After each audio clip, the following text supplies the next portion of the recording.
हम अलंकार, छंद और रस का रिवाज कर ली हूँ। और थोड़ा सा भटक गई थी, मेरी बेबी का बर्थडे, इसलिए डोरी लगाने में आधा घंटा चल गया। और अभी फिर से मैं रिवाइज कर रही हूँ। छंद का उल्लेख ऋग्वेद में हुआ, जिसे पिंगल शास्त्र कहते हैं। छंद को पिंगल ऋषि भी कहते हैं। ये इनका 8 वर्ण है और ये करने वाली उठ गई है।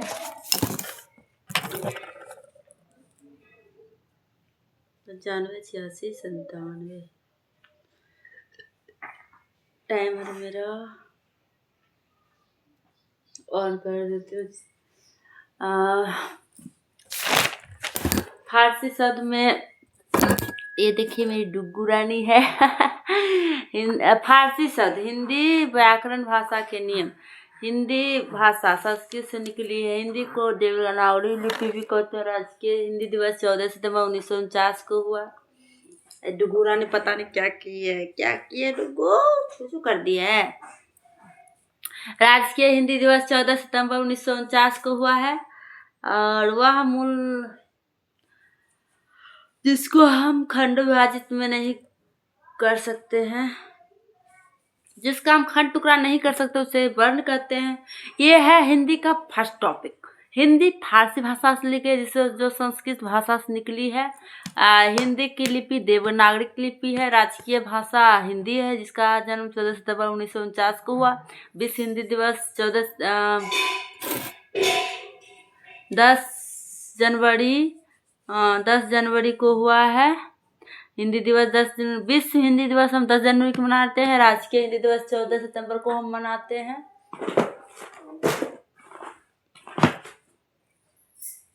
और वर्ण किसे कहते हैं? जिसे खंड या टुकड़ा नहीं कर सकते, उसे हम वर्ण कहते हैं। स्वर्ण वर्ण को स्वतंत्र रूप से बोला जा सकता है, जो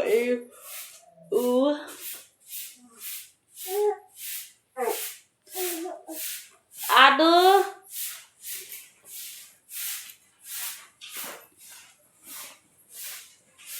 स्वर वर्ण को स्वतंत्र रूप से बोल सकते हैं, जैसे अ आ च दीर्घ इ च दीर्घ ए ऐ ओ। व्यंजन वर्ण को स्वर की सहायता से लेके बोलते हैं। अंग और आह को अयोगबाह कहते हैं। भाषा की सबसे छोटी इकाई को हम वर्ण कहते हैं। हैं?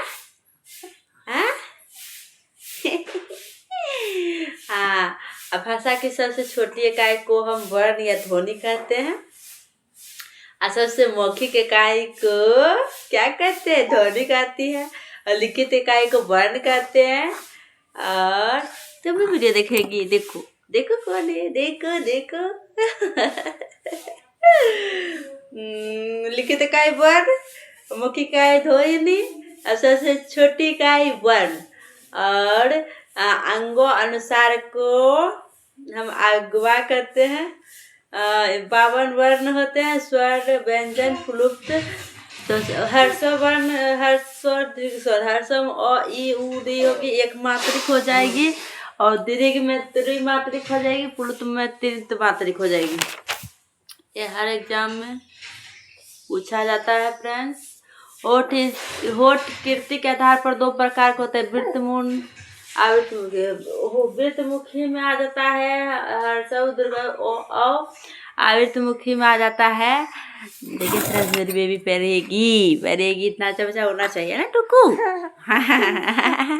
इसको बुखार आ गया, वैक्सीन लगा। हाँ, तो 135 को हम अल्पप्राण कहेंगे, 2-4 को महाप्राण कहेंगे। क वर्ग में आ जाता है क ख ग घ क वर्ग।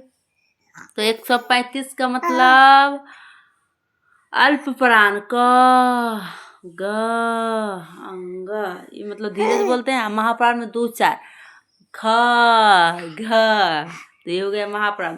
तो च से लेके प तक ये स्पर्श व्यंजन में महाप्राण और अल्पप्राण हम ढूंढ सकते हैं। और अंतस व्यंजन यो र ल वो हो जाएगा।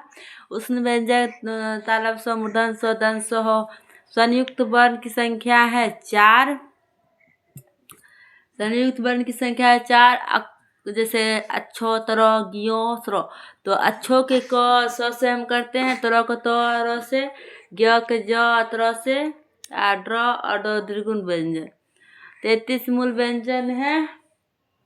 2 त्रिगुण व्यंजन है और 39 मूल व्यंजन है, मतलब 33 मूल व्यंजन है, 4 संयुक्त व्यंजन है, 2 द्विगुण व्यंजन है। बात हो गया टुग्गू।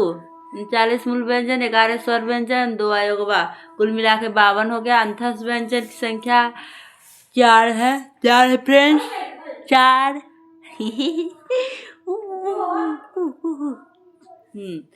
तो यो र ल वो ल वो यो और वो अर्ध स्वर व्यंजन है, रो प्रकृतमी लोप पार्श्विक व्यंजन है। 135 अल्पप्राण है, 24 महाप्राण है, 345 घोष है और 1-2 अघोष है। 345 सघोष है और 1-2 अघोष है। जैसे क ख घोष हो गया और ग घ अंग सघोष हो गया। ये 2 नंबर वो हो गया, 2-4 महाप्राण और 135 नहीं 1-3-5 अल्पप्राण, और इधर हो गया 1-2 अघोष हो गया और 3-4-5 सघोष हो जाएगा। तो अल्पप्राण का अति नंबर हो गया 135 का वर्ग, जैसे 1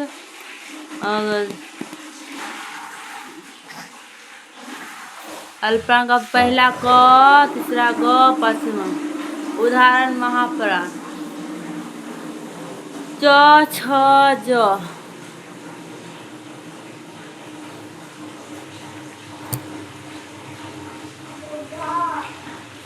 कम आवाज वाला प्राण, ज्यादा आवाज वाला महाप्राण। अघोष का नंबर पहला और दूसरा हो गया और सघोष का तीसरा, चौथा, पांचवा। तीसरा, चौथा ज झ इयो। क ख ग घ केटियम 2, इसे हम याद कर सकते हैं। सनोसम कंठ, तालु, मूर्धा, दंत, होष्ट। स तालब स, दंत स, तालु, मूर्धा, डंटाला। इसे हम कहेंगे उष्ण व्यंजन। ह का उच्चारण भी कंठ से आता है, का उच्चारण भी कर आ का कंठ से, आ से कंठ से, होठ से, हर्ष दुर्गाऊ, अ और अ कंठ से। अ और अ बोलते हैं फ्रेंड्स, अ औ। ये दोनों कंठ और होठ से मिलता है। ए और ये कंठ तालु के वो को दंत अनुसार। पांचवा अक्षर को हम पंचमाक्षर कहते हैं, जैसे अंगोलो नो मो। पंचमाक्षर को अनुनासिक कहते हैं और जो पांचमाक्षर छोड़ के निर्नुनासिक कहते हैं। वर्ण के भेद होते हैं 2, स्वर व्यंजन वर्ण। कुल स्वर 11 होते हैं। ट वर्ग का मूर्धा। स्वर वर्णों के मुख्य भेद 2 प्रकार के होते हैं। क्यों रहो हर्ष, दीर्घ, अपलुत। वर्णों के मुख्य 3 भेद होते हैं फ्रेंड्स, हर्ष और दीर्घ और प्लुत। चलिए स्वर कितने हैं? शब्द कितने प्रकार? वर्णों के सार्थक समूह को हम शब्द कहते हैं। जैसे लाल लिखे तो लो आकर ला, लो, लो, उनमें कितना वर्ण जोड़ा, शब्द जोड़ा। लो आकर ला, लो। भाषा की सबसे छोटी इकाई होती है वर्ण और सबसे सार्थक इकाई होती है शब्द। हाँ, और रूढ़ किसे कहते हैं? जल, जिसका कोई अर्थ ना निकले। योग रूढ़ किसे कहते हैं? दशानंद, जिसका कुछ अर्थ निकले। दशानंद, रावण, चंद्रशेखर। नहीं, योग रूढ़ का अलग अर्थ होता है। यौगिक का पुस्तकालय, जिसका अर्थ निकला। सार्थक मतलब रोटी, चावल, दाल। निरर्थक मतलब बोटी, चावल, चाय, बाय। उत्पत्ति का आधार तत्सम और तद्भव, अग्नि, रात्रि, होस्ट, तद्भव, आग, रात, होस्ट।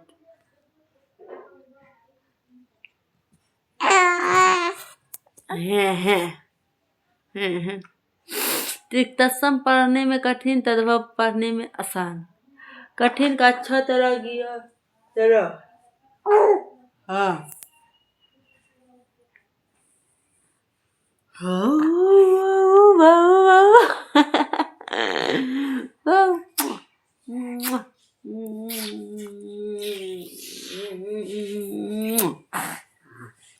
देशज में घबराहट, पगड़ी, धोती। विदेशज में आया था कॉलेज, रेलवे, चश्मा। हाँ फ्रेंड्स, ये गुन्नू हमको पढ़ने बिल्कुल नहीं देती है बहुत देती है। भिखारी साथ का महिला लड़का और अच्छा वर्क करे शाम, लेकिन परंतु अब हम पढ़ेंगे संज्ञा।